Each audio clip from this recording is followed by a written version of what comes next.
Population जिसे control कर पाना कोई आम बात नहीं है। यह पृथ्वी की हर एक समस्या की जड़ है। तो आइए आज के इस वीडियो में इसी पॉपुलेशन को गहराई से समझेंगे कि आखिर यह कैसे पृथ्वी की इतनी बड़ी प्रॉब्लम बन गई। और यदि आप इस वीडियो से एग्री करते हैं तो मेरे चैनल को सब्सक्राइब जरूर करिएगा। दुनिया में सबसे ज़्यादा पॉपुलेशन चाइना की है, उसके बाद इंडिया की। इतनी तेजी से बढ़ती पॉपुलेशन के कारण चाइना ने 1979 में वन चाइल्ड पॉलिसी लागू किया। फिलहाल इंडिया में इस तरह की अभी कोई भी पॉलिसी नहीं है, लेकिन इंडिया के 2 स्टेट्स ने, आसाम और उत्तर प्रदेश ने 2 चाइल्ड पॉलिसी का ड्राफ्ट तैयार कर लिया है। और उत्तर प्रदेश में 19 जुलाई तक का समय दिया गया है लोगों की राय लेने के लिए कि इस ड्राफ्ट में यदि कोई चेंजमेंट करना हो तो आप राय दे सकते हैं।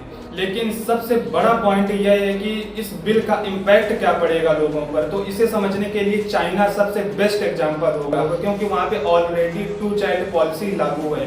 तो 1950 में चाइना की पॉपुलेशन 55 करोड़ थी, फिर 1960 में यह पॉपुलेशन बढ़कर 66 करोड़ पहुंच गई और 1960 में फर्टिलिटी रेट 5.75 हो गया। फर्टिलिटी रेट मतलब कि एक औरत ऑन एन एवरेज कितने बच्चों को जन्म देती है, तो फर्टिलिटी का मतलब यही होता है। तो यह 1960 में 5.75 हो गया। 1970 में चाइना की पॉपुलेशन बढ़कर 81 करोड़ पहुंच गई और फर्टिलिटी रेट 6 पहुंच गया, मतलब कि एक औरत ऑन एन एवरेज 6 बच्चों को जन्म दे रही थी चाइना में। तो इतनी हाईएस्ट पॉपुलेशन ग्रोथ के कारण चाइनीज गवर्नमेंट ने 1979 को वन चाइल्ड पॉलिसी लागू किया वहां पर। तब पॉपुलेशन वहां की 96 करोड़ पहुंच चुकी थी। आप समझ सकते हैं कितना बड़ा नंबर होता है ये।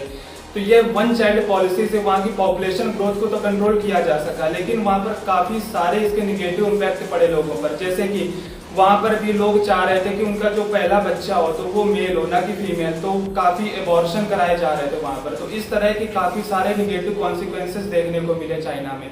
तो एट द लास्ट यह पॉलिसी भी फेल रही चाइना में। फिर 2015 में जब पॉपुलेशन 137 करोड़ पहुंच गई थी और फर्टिलिटी रेट 1.66 हो गया था, तब वहां पर 2 चाइल्ड पॉलिसी लागू करी गई 2015 में। तो इस 2 चाइल्ड पॉलिसी की भी काफी निगेटिव इफेक्ट देखने को मिल रहे हैं वहां पर, जिसके कारण यह भी फेल मानी जा रही है चाइना में। तो अब चाइनीज गवर्नमेंट वहां पर 3 चाइल्ड पॉलिसी लाने की सोच रही है।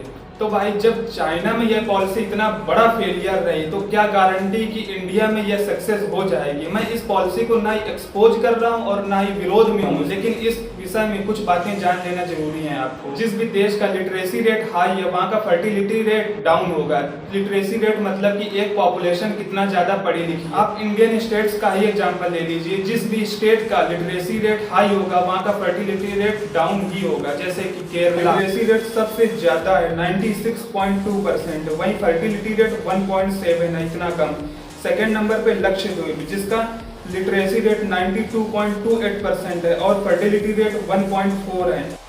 और जहां लिटरेसी रेट सबसे कम है जैसे कि बिहार 63.8% और फर्टिलिटी रेट वहाँ का ज़्यादा है 2.5। तो भैया आप खुद समझ सकते हैं कि पॉपुलेशन बढ़ने का असल में कारण क्या है। केवल और केवल लैक ऑफ एजुकेशन, एजुकेशन की कमी सबसे बड़ा कारण है पॉपुलेशन बढ़ने का। भले ही क्यों ना आसाम और उत्तर प्रदेश की सरकार 2 चाइल्ड पॉलिसी ले आए, लेकिन इसके काफ़ी सारे निगेटिव इम्पैक्ट पड़ सकते हैं लोगों पर। जैसे कि आपने चाइना में एग्जाम्पल देखा था कि इसके कितने सारे निगेटिव इम्पैक्ट देखने को मिल रहे हैं लोगों पर। तो इसी तरह का यहाँ पर भी निगेटिव इफेक्ट हो सकता है।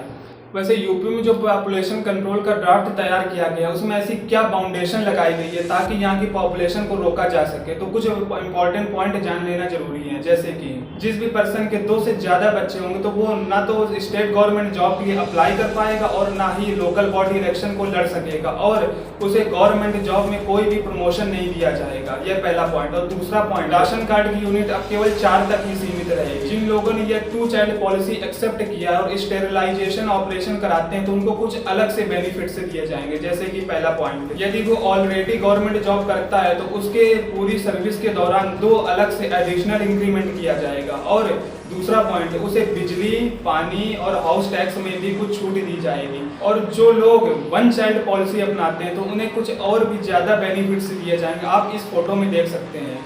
लेकिन मैं फिर से कहता हूं कि यदि यूपी के शिक्षा व्यवस्था पर काम किया जाए, यहाँ की एजुकेशन को डेवलप किया जाए, तो यहाँ पर फोर्सफुली पॉपुलेशन कंट्रोल करने की कोई भी जरूरत नहीं पड़ेगी। तो भाई यदि आप मेरे पॉइंट से कि यहाँ की पॉपुलेशन ग्रोथ का कारण है लैक ऑफ एजुकेशन है, आप सहमत हैं तो इस वीडियो को ज़्यादा से ज़्यादा लोगों तक शेयर करें ताकि वो भी जान सके कि आखिर में असल कारण क्या है इस पॉपुलेशन ग्रोथ का।